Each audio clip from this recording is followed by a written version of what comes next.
Angel Thunder is a United States whole-of-government exercise for PR, personal recovery, effectively getting people back when they're in bad places, when bad things have happened.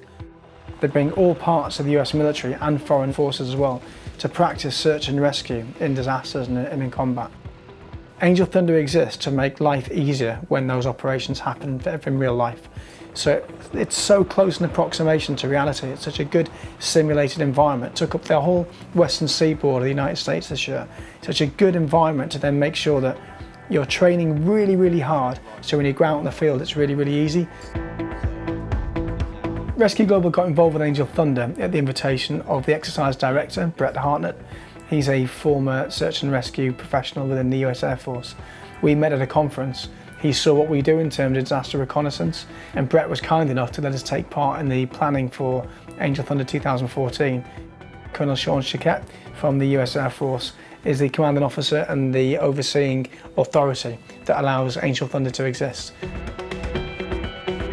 Colonel Chiquette was very kind to let us take part. The feedback we received from him was very well received, and we're looking forward to working with Colonel Chiquette and Brett Hartnett for Angel Thunder 2015.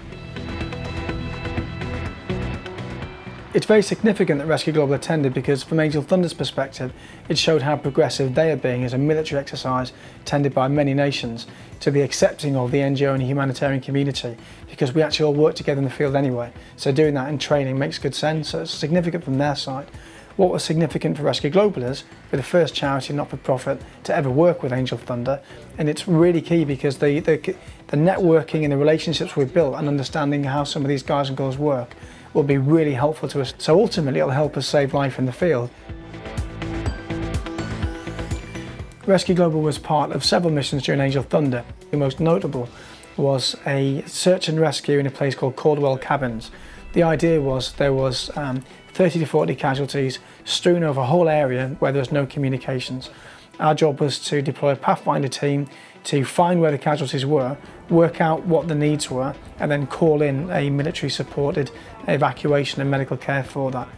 We had our gold, silver and bronze structure running, and we also put a new team in called our liaison officers, which myself and Anthony run on that particular exercise. Gold was here in London, making sure they understood exactly what was happening, planned for every day, dealing with the media and communicating with other agencies. Silver, led by Tristan, was deployed to Caldwell Cabins, which was close but remote from where the scene of the casualties were, and his job was to set up a mini office, a little satellite Rescue Global headquarters if you like, and plan the operations and deploy the Pathfinder team. Pathfinder teams day to day were going out into really different dynamic environments, from high angle on ridges right the way down into valleys, through rivers, through parts of the desert, doing casualty search and rescue and working with different agencies from many countries on a really high tempo. The training benefits for Rescue Global, it's kind of two things. We learned things when we were there, but really it wasn't so much a training thing for us as a testing thing. So we've said we work to this standard, we say we can deliver this capability. In this world's largest combat search and rescue exercise, let's see. Let's actually put it out there and let's be tested against some of the best teams in the world. All the technology we deployed worked, with some huge successes using equipment where we can find people's mobile phones even if there's no network, and we could communicate with them and give them peace of mind, all the way through to how quickly we could deploy, how quickly we found casualties, how quickly we could communicate that through the embassy chain, working on the diplomatic side and getting everyone back out of the area a lot faster than people thought we'd be able to. That's what Rescue Global's for. We gather information so that when people actually go out in the field, they're working as easily as possible based on that information. So we kind of have the same methodology.